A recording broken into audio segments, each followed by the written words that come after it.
कौन आपण सुजी पिठा छाइले बेले फाटी जाउछि कि किंबा ठंडा हो गला पर एते टाण हो जाउछि जे खाइबा को भल लागुनी जदि हाँ तेबे आजिर भिडियोटी केवल आपणक पई ए भिडियो रे जानि परिबे किछि खास टिप्स जहा को व्यवहार करी आपण फास्ट ट्राई रे ही परफेक्ट सुजी रो छणा पिठा बनि परिबे जहा कि बाहरु एकदम क्रिस्पी रहइबा और भीतरु तोड़ा भଳି नरम। भिडियोटी को शेष जाए देखंतु कारण मझे मझे एमती किछि टिप्स अछि जहा आपणक पिठा को दिन सारा नरम रखिबो। चलंतु डेरी न करी आरंभ करिबा आजिर स्वादिया रेसिपी। फास्ट स्टेप रे आमे प्रस्तुत करिबा जंतुणी। या पई आमे नबा 3 ग्लास पानी। पानी रो माप एठी बहुत जरूरी। जदि पानी कम देबे तेबे सुजी कंचा रहिबो आ बेसी हेले पिठा तेल पिजिबो। पिठा परफेक्ट होवा पई जंतुणी ऊपर ही निर्भर करे। तेनु ए स्टेप को ध्यान रस देखंतु। एबे थिरे पकेबा स्वाद अनुसार अल्प लूण आ अल्प टिके गुआ घियो। घियो पकेवा द्वारा सुजी रो टेक्सचर सिल्की रहिबो और पिठा सेप देला बेले ये आपनक हाथ रे चिपचिप हबनी। पानी भलो भाबरे फुटी आसले ही सुजी पकेबे। एका थरके सब सुजी को ढाली देबेनी। गोटे बाउल रे सुजी को एमती धीरे धीरे अल्प अल्प मिसांतु और लगातार गोळी नियंतु।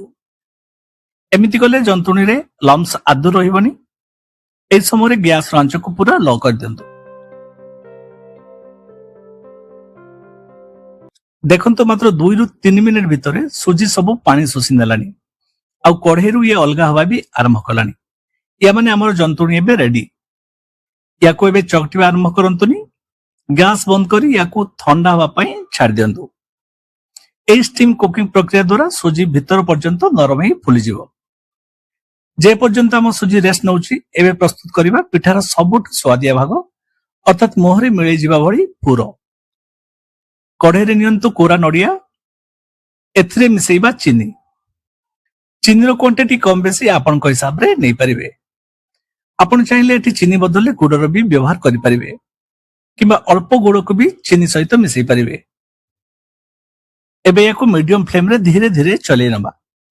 देखंतु चीनी मिलेबा परे पुरोटी सामान्य पानिया देखा जाउची जेहेतु चीनी नडिया भीतर को भलो भाबे जाउची। पुरो को पूरा सुखिला करंतुनी। सामान्य पतला रहिले ये खाइला बेले बहुत बढ़िया लागियो। एबे एथिरे मिसेइबा अल्प टिके पान मौरी जा द्वारा प्रत्येकटी बाइट रे आपन को गोटे फ्रेश फ्लेवर मिल जिवो। एबे फाइनली एठी 3 रु 4टा छेंचा गुजराती को मिसेइबा। सबोळे गुजराती को शेष आड़ को पकांतु जा द्वारा यार फ्रेशनेस पिठा खाइला बेले पर्यंत रहइबो। बाजार मिलुथुवा रेडीमेड पाउडर अपेक्षा जदि आपण संगे संगे गुजराती को छेची पकेइबे तेबे ये पूरो सहित मिसला पर गोटे जबरदस्त वासना दबो। एबे एठी पूरो कलर मध्ये बहुत सुंदर आसीलानी आ ये पूरा रेडी स्टफिंग पई। गैस बंद करी गोटे प्लेट को काढी नबा आ ठंडा हवा को छाड़ दबा। पूरो एठी रेडी जंतुणी मध्ये रेस्ट हे सलानी। एबे फाइनली पिठा को सेप दबा। हाथ रे सामान्य टिके घियो लगाई याको धीरे धीरे चकटिबा आरंभ करिबा।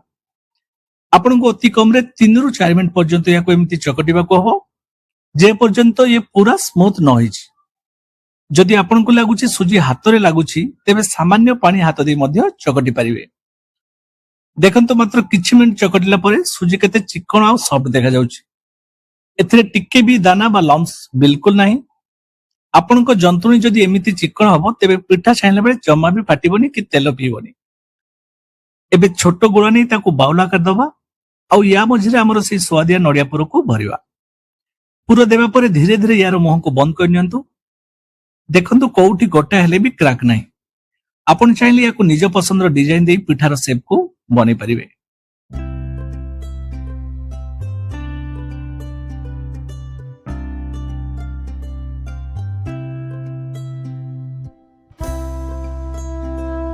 सबुजाक पिठा एबे गढ़ाई सारिछि। एबे चलंतु फाइनली याको फ्राई करिबा।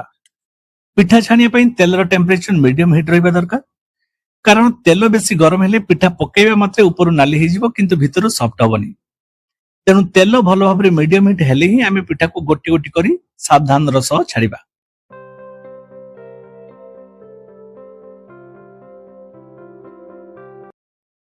याको गोटे मिनिट पई सेट होबा को दियंतु। जेतेबेले देखि पिठा गुडा को हल्का ही तळ ऊपर को भासबे आरंभ कलानी सेतेबेले धीरे करिया को उल्टै नवा। देखंतु गोटे भी पिठा फाटिनी। आंच को सबले मीडियम रे ही रखंतु। एमिति ओलट पालट करी छानिबा द्वारा पिठा चारि पखरु समान भाबे कलरफुल हबो और बाहरु एकदम क्रंची रहिबो। केते सुंदर golden brown colour आसीगलानी।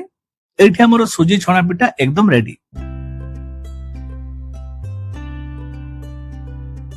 Same process रे बाकी सब पिठा को भी एठी छाइनबा। यार टेक्सचर देखंतु, यार शब्द रे ही जानि पारथिबे केते क्रिस्पी हेछि।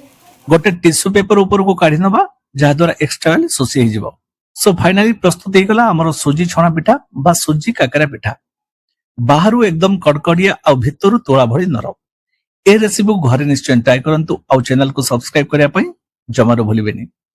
पुणी आसीबु नवा एक रेसिपी सह। नमस्कार, जय जगन्नाथ।